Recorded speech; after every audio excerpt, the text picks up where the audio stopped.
Howdy, and welcome back to another episode of Cranky Con Rods. And today we're going to be doing the timing belt on this Ford Mondeo Mark IV 2.2 tdci.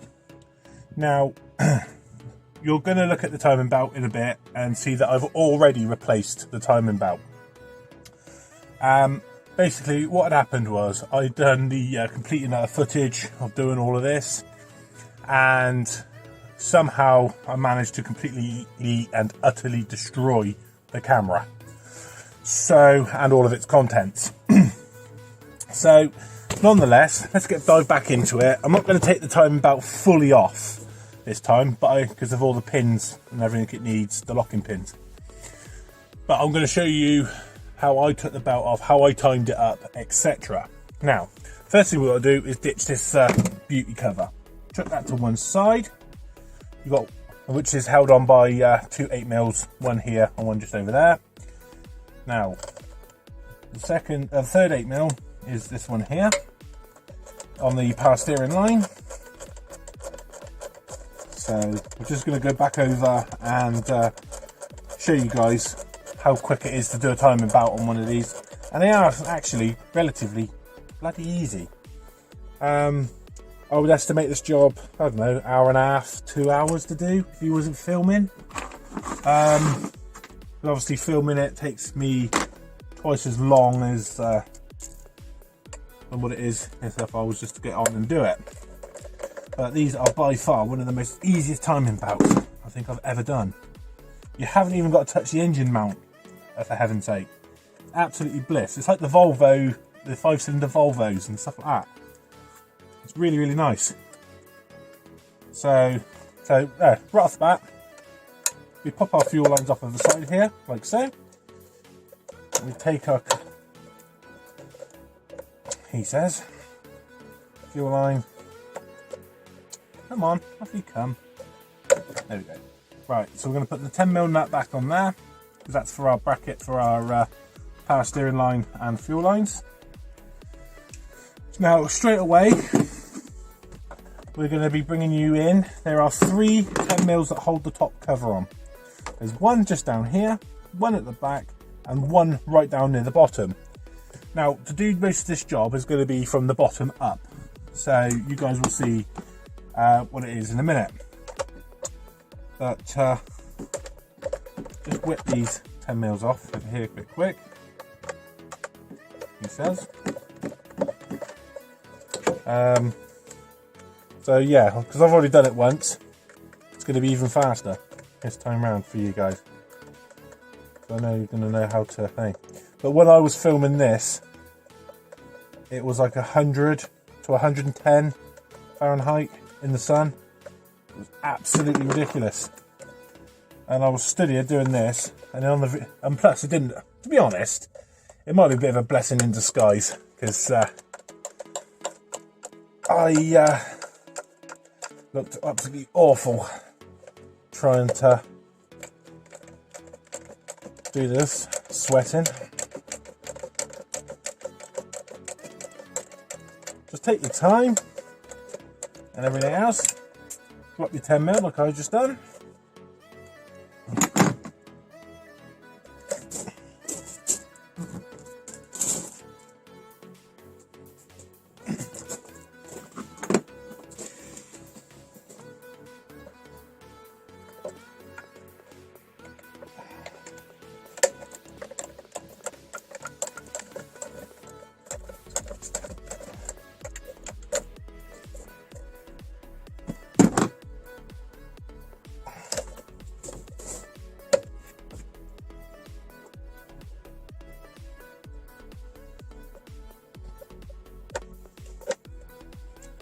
Right, second one.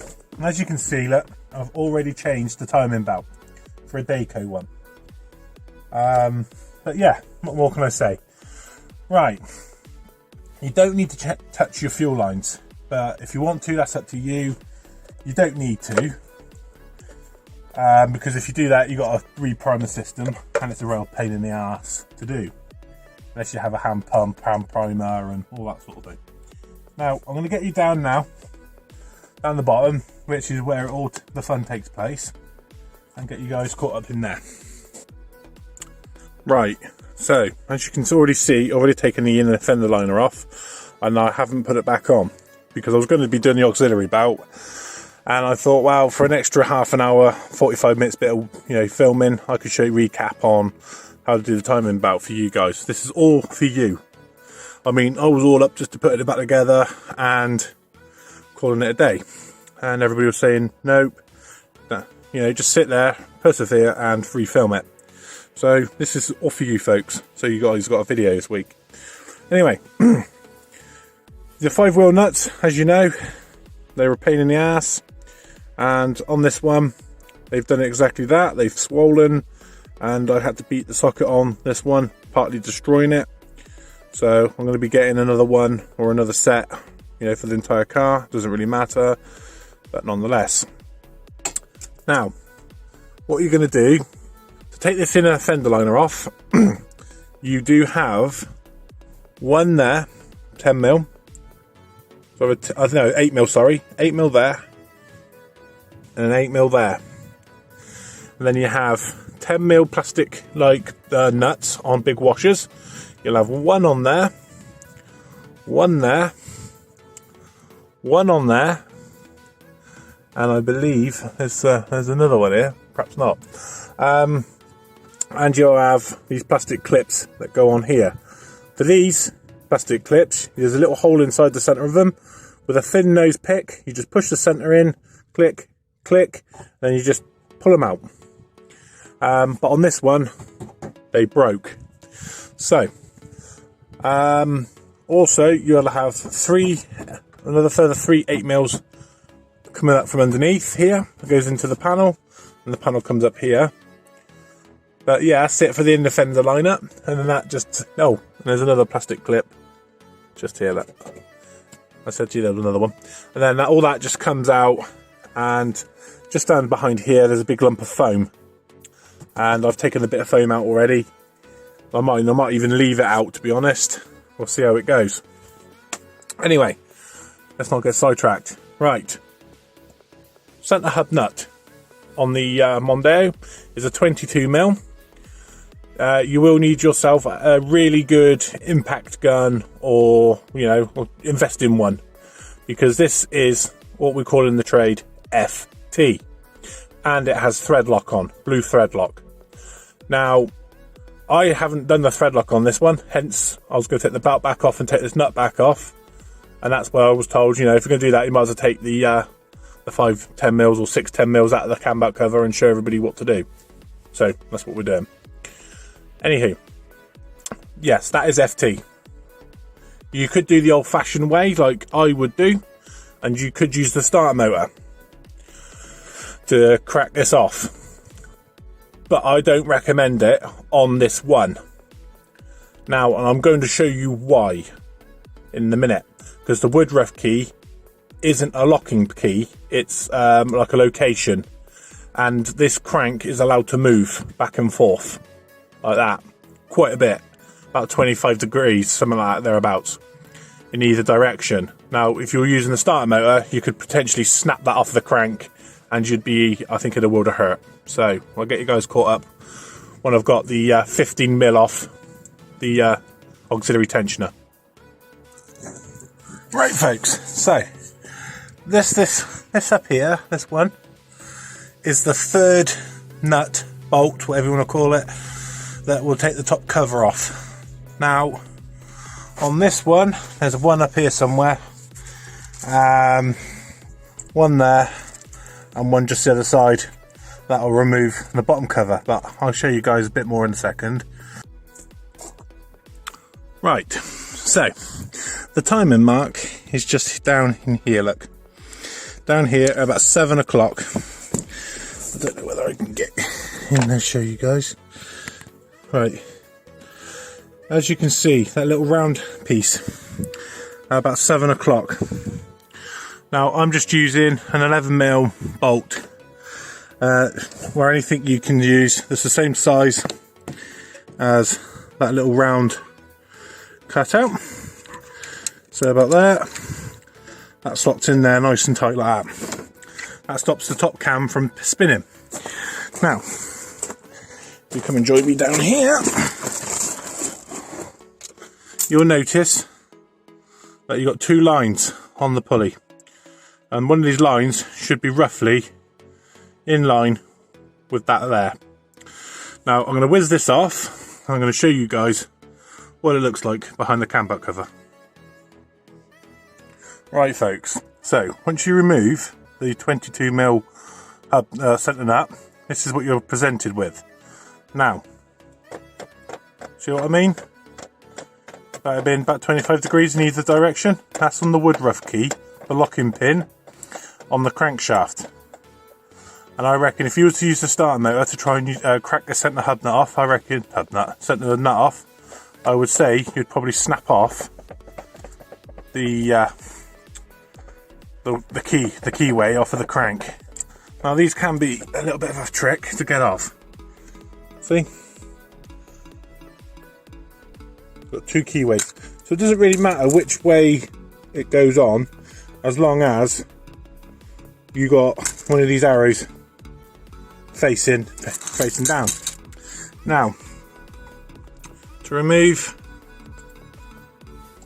the this gearing, which is your crankshaft position sensor, takes a little bit of finagling as well. I need to go and get a pick just to hook it in and pick it out.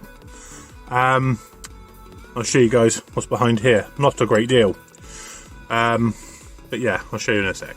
Right, so this is about as far as I'm gonna go with stripping this back down. Now, if you look at that locking pin on the crank, will be in line pretty much with this. Now, this is if the engine is already pre-timed and everything else. You know, there are proper tools for doing this job, but you know, as I say, about 90% of mechanics will do it this way, and then they'll mark it and everything else, which is something that, you know, I suggest that you all do, is put timing marks and your own. Anyway, do it your own way. But this is the way that I do it, so you know, this is the way that I've found.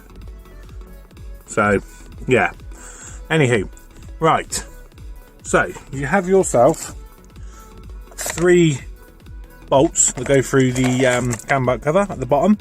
Once you've got the bottom pulley off, one there, and one up there, which is up about here somewhere, up behind here, you know, up in this section somewhere. But yeah, now what you are going to need to do to remove the water pump, you have 11 mils on the water pump. Now you can get 6 out, clear as anything. Number 7 is right up in here, look. If I move that, that is number 7 right in here.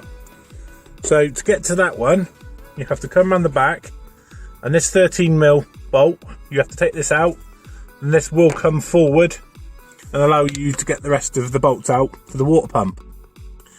And obviously you've got your 13mm all the way up there, right there.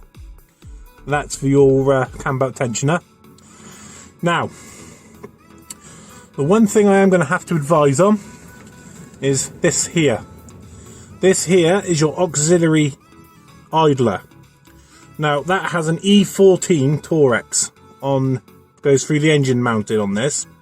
So if you're stripping it down and you cut it across to the E14, be bloody careful, because that holds your timing belt on, and I think that's the same for the 2 litres as well. I can't remember off the top of my head, but anyway, as you can see at the bottom of here, you have a cutout in the engine mount. So you undo the others bolts, the E14, you crack it off, and that will allow you to keep the timing on your belt and lift the engine mounting off. But obviously I don't recommend you going ahead and doing that, because if anything happens and it all jumps off, then you're going to be mighty annoyed. Now what I am going to do is I'm going to show you guys off the car, because it's getting up in there to that tension is an absolute pain in the ass. So this is about as far as we're going to go with this. I'm not taking the belt back off, because getting the pin back in for that tensioner is an absolute, yeah. Anywho, I'll get you guys back in a second when I show you guys that once you've got your belt off and you swapped all your water pump and tensioners and your idlers. Right guys, so I'm going to bring you in now and show you exactly what it is that you're looking at once you get in there. Now your E14 goes through there, that's your idler pulley, and that goes through your engine mount. So you won't need to take off your engine mount to get this off. That will just fall back out. Right, your 711 mils that go around the circumference of your water pump is really easy to get to, especially the first 6, like I said. Number 7 is here at the back, and it's behind that bracket. So you have to remove that bracket slightly forward, and that will reveal that 7, the 7th, 11th bolt there. Now, which brings us on to now the tensioner. Now this tensioner will go in the car like this way up. And basically on the side of the head there's a little dowel. But the dowel sits inside this little big piece here on the tensioner. And then what we're going to do is once this is back in the car and it's all timed up and you put this on, that's on the dowel, that's on the threaded bar that comes out of the head with your 13 on the top. You then go ahead and pull the pin. The pin would set the tension onto the belt, and then what we got to do at the end, once the pre-tension is on, is we have to go ahead and put an Allen key inside there and turn this clockwise. And as we turn this clockwise, it will pull this indicator round to this little cutout, and it'll start to move like this.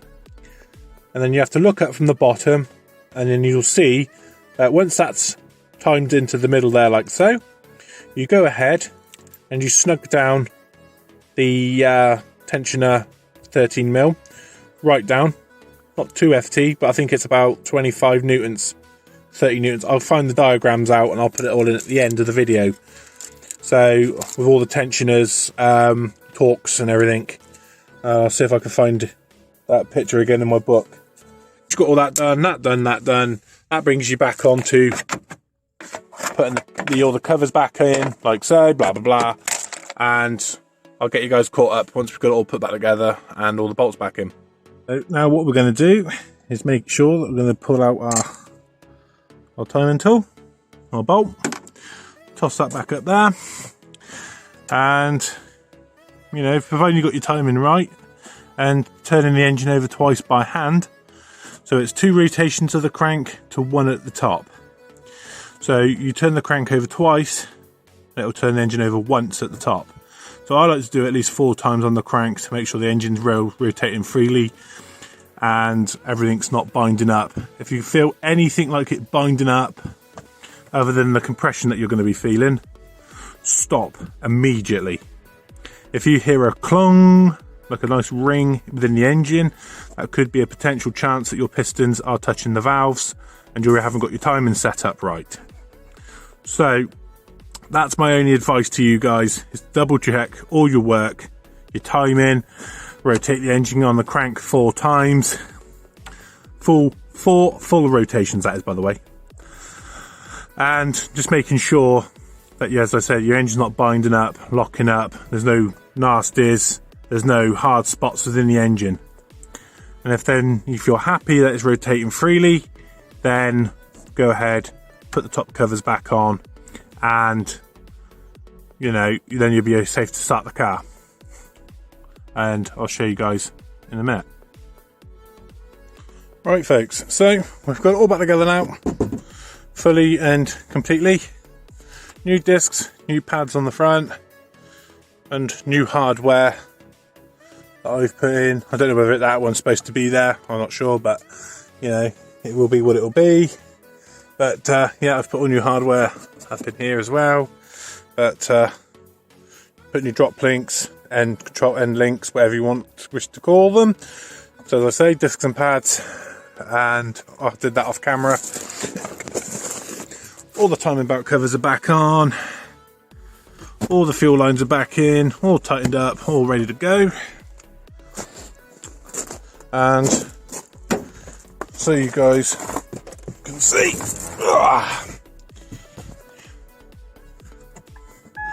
because I bet somebody somewhere will be saying something about the way I've done it is wrong. Well, if it was wrong, folks, she wouldn't be purring like she is now. And also, off camera, we had the bonnet open on the cluster thingy here. Well, I'll show you guys actually in a second what I did to cure that. But anyway, let me show you. I don't know how well you're going to be able to hear me, but it looks like a second-hand latch I've put in here, but it's not. What I've done is I cleaned this all off, and I jet washed it, cleaned all the snot and rubbish out of it, and as you can see, gave it a really good jet wash. And there we go, guys. I'm going to give that a wrap now on the old video now for this mondeo. So she's now had a full service, she's had the timing belt done.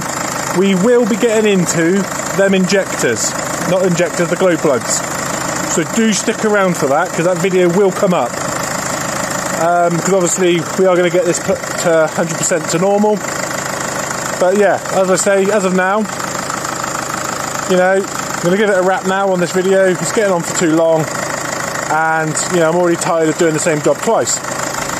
So I'm going to say it, guys, much love from me, and peace out.